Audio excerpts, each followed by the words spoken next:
Hey all, welcome back to another podcast. Evaine's joined me here today. Indeed, I am. So Evaine has a little bit to contribute at the end of the podcast more so. So just going to jump into it a bit today. It's one of the things that have been kind of wrecking my head all summer, and maybe someone listening to it might have an answer or might have a bit of insight into it. So when we were going down the west during the summer, we used to drive by these fields. And the lads had the bales and the hay out in the field and never took them in. So you grass growing each week up around the bales, and the bales are just rotting in there. And recently, I was seen in a place, and lad made hay, or a woman made hay, and it was really good hay they made. And then they never took them in out of the field, and now they're black. It's like the kind of question I was asking, like, why go to the trouble of making real good hay, maybe winter or no, early summer or autumn, and then just leave it in the field to go black? Like, it's at this stage, it's not hay, it's pretty much dirt, like, and it's one of those things that I just never can understand, particularly when you have lads who be tight on grass and be wanting grass, and you go by and you'd see these bales sitting in the field. It's just one of those things I just, for the life of me, I don't understand. But that's life, that's farming. Everyone has different ways of doing it. But like, I was talking to a friend of mine, he was saying the same, and he couldn't understand it either. And it's a funny thing, but it's one of those things that rests my head. And it's countrywide, it's not just in Wicklow, like, it's countrywide that these things happen. And sometimes I do wonder. And like, the thing I was watching thing recently, ex-minister Pippa Hackett, and she was going to outwinter cattle, but they went to the trouble of making the hay, putting it into the shed, and then they drew the hay back out and put all the bales in the set spots for the feed in the winter where they're going to feed these bales of hay. And I just said to myself, if you had made hay each, left them in the field, no problem. But you bring hay out of the shed and you have it there a month before you're feeding the lambs, sure, it's going to go to dung and crap, like. So I just don't understand. It's a farming practice that I don't understand. I just cannot get my head around. But look, that's my pet hay out of the way. It's the first one that I've done, so I just wanted to get through it. So on the farm recently, we've had trying to get the ewes bales and tails done, but with the weather hasn't been possible, so we're hoping now to get that done. The teasers are out. How would you describe it? The idea of the teaser is to compact the lamb and get the ewes cycling. You won't get them all in lamb in one day with the teaser. They won't lamb down within a week, but you are hoping that within a 3-week period, the most of them will lamb. So teaser is available. It's a valuable tool to have. How many teasers do you need? Well, you need to recommend 1 per 100. I wouldn't be quite 1 per 100. We would work 2 per 100 thereabouts. And we run the Dorset teasers at the moment, and we're going to get 2 mules done for next year, because the teasers, it is important to change up your teasers. It's like the rams. Yeah, you change up your rams every few years. But Evaine's teaser, Sven, poor Svenny, I don't think he's doing very much. Really? Yeah, he's sitting in the field, and I was just like, oh, what do you had? Like, I haven't seen him run around after a yo yet.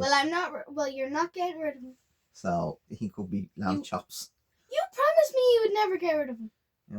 You promised. And then I'll have to keep him, but as I'm saying, we'll have to get a teaser instead of him, because I don't think he's up to much, unfortunately. Yeah, that's good for me then. So we'll get him.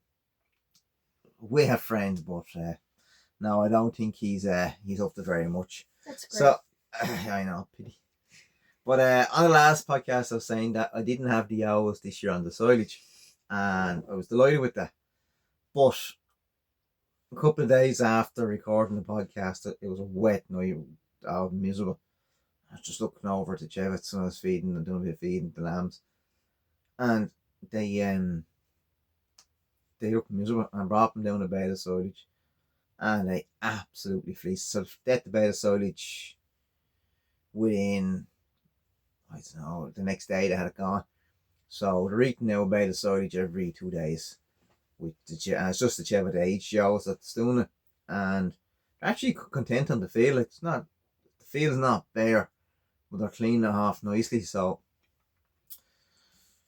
whether it'll help them with going to the bank, going to the ram, they go to the ram, they're going to a good field of grass, so they should flush it out fairly fast. But there seems to be that they're not. It's a big field that they're on, so they're not stopped up like we would have done before, which is a bit of a change. But I hadn't planned on giving them the silage, but I wanted to keep them on the field for as long as possible till we getting out the ram, because I don't want them to run short of grass before the rams is out. So kind of hoping that there's enough on this field to do them, and then I'm going to go in the next few days and just check the field where they're going and see what happens. But it's kind of trickier than what I had anticipated with them, but because they're eating a lot more grass than what's growing, even though it has started to grow. So, and then also in the last while we've had the sheds cleaned out. So sheds cleaned out, there was a lot of work getting everything out of the shed, and now we have to put everything back into the shed. But it's a lot more organised, so it's a lot easier. So we've been working, trying to get bits and pieces sorted. So there today we were putting more trucks back in, and I explained to Evaine how I was trying to do it, that I wanted to leave it that the round feeder, all the owls could get to as one round feeder, and it was very complicated. It was complicated, but it should in theory be easier. Hopefully. And with the idea is that we leave it, if it's easier for Evaine, then when I'm working, I have a young lamb so she can look after the lamb, or you're welcome. When what you call it, when I'm gone to work during the day and you're checking in before school. But it's the dreading. It's, how would you describe it? It's definitely one of those things that we're trying to make as easy as possible with the tools that we have. But we did buy new hay racks, but we're using the same trucks and trying to tweak it a little bit. And we have trucks that I have to make on the IBCs, but they're for a little bit further down the line, so we're going to try and make them in the autumn. But I suppose, and this is the thing, like with the sheds, it's not easy to have a shed handy. And this year was lambing pre-Christmas and then lambing a bit earlier than normal. We will need the shed in good fettle. So we shall see. And then it's only going to be a few more couple of very short few weeks, and we're going to be scanning the owl. So we know what we'll have then for lambing pre-Christmas. So in the last while, I haven't got a lot of jobs done that I want to get to do, because I've had to work extra shifts, which is normal. But it means then that when you're off, you have a list of stuff that you have to go and kind of knock it out in them few days. But it leaves a lot of pressure in a few days, which is, it's like everyone when you're working, you just have to get on with it, like, and try and do your best. There is jobs that doesn't work as well as other jobs, but the thing is, the great thing about getting the dung out, the dung is out now.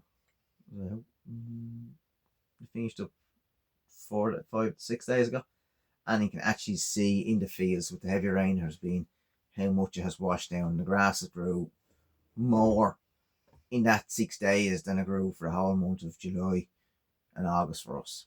And that's how much growth has been in the last few days. I didn't notice that. Yeah, well, I'll have to drop you off if you walk around. But so now I'm going to bring Evaine in to her bit of the podcast, and Evaine's going to explain something that she done and we done there earlier in the year, and how we're going to do it. So take it away, chicken. So we sold my buddy ram in Carnew. Yeah, it's beautiful. When was that? Like July. July Yeah, something. it was July. very sad. And yeah. And then but with that money, I bought 4 horn joes, and next year I'm going to sell them and their lambs and make more money. So that's great for me. But I'm putting them with the Charlet, so I don't know what lambs they're going to get. So that's a surprise for me. But are you going to sell them with lambs afoot, or are you going to sell them as store lambs, or are you all separate, or are you going to factory lambs? Sell them lambs afoot. Yeah, so the 4 ewes that Evaine got are for aged ewes, and the idea of it is behind is that Evaine will learn from a young age to buy and sell, and to buy and to sell. He definitely persuaded me. You persuaded me. Persuaded.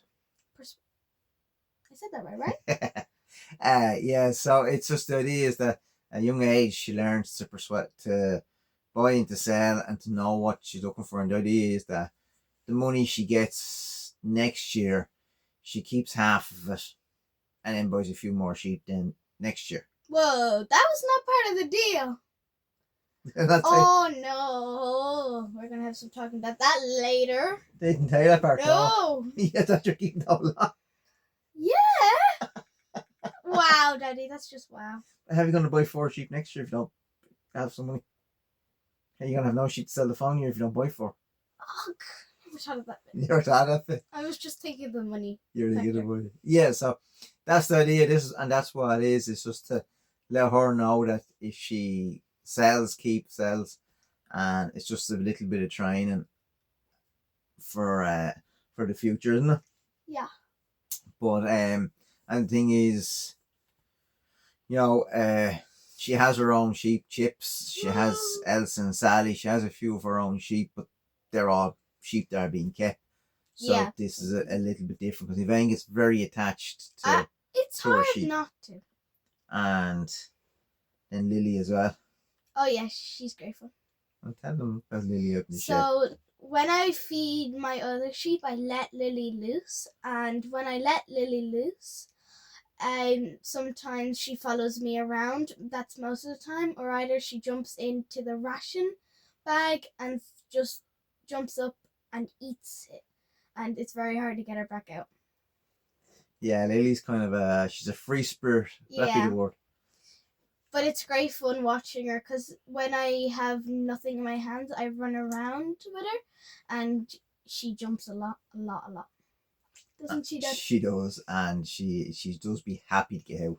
Indeed. But she's much happier in her new pen now. Yeah, she used to have a small little pen and she shared it with 3 other lambs, and it was kind of squashy and stuff. So we moved her to a different pen today, and she's so much happier. They all are, because we moved 2 other sheep that were with them in there too. Yeah, because we were waiting. Once the shed was cleaned out, we wanted to get down. Yeah. There. So I was asking that for a while. Yeah. So now we have to get the lambing pens cleaned out fairly soon too. That's the worst part. I know you love that job. No, I don't. Yeah, you do. I really don't. So listen, this is we're keeping this podcast short today because we want to keep on top of things, and we're going to be going to a few more sales. And oh yes, one last thing.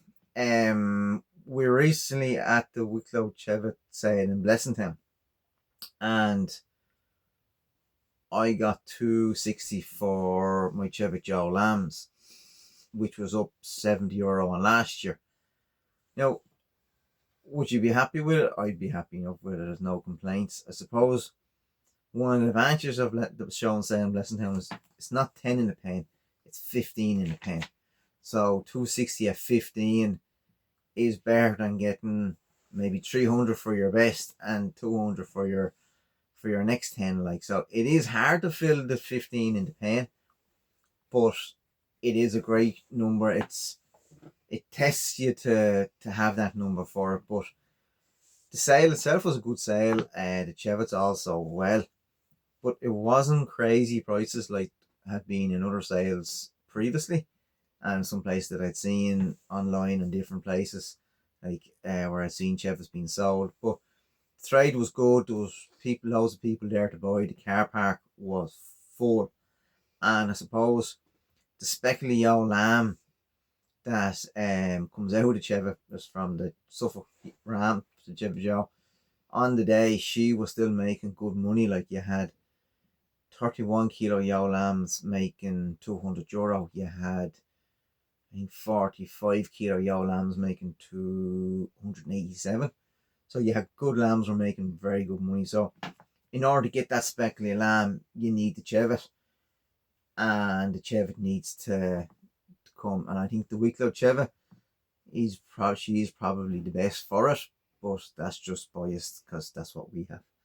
So as I say, we're keeping this one short because we've quite a bit to do over the next few weeks. And just one little thing, myself and Evaine's podcast is out on Patreon. There's 2 episodes out on Patreon, and there is a small little charge that is there for it.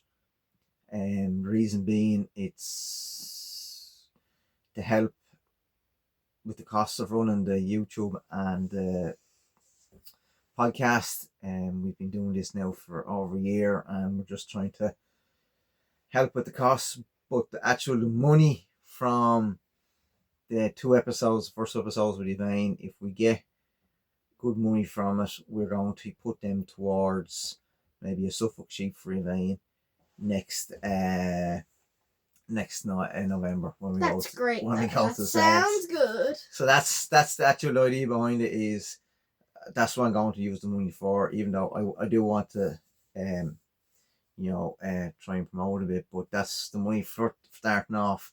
Wherever we get, we're going to put towards a Suffolk sheep. So be friends for chips and friends for you. Yay, that's great for me. Yeah. So as I say, thank you all very much for listening, and we shall chat to you very soon. Thank you. Bye.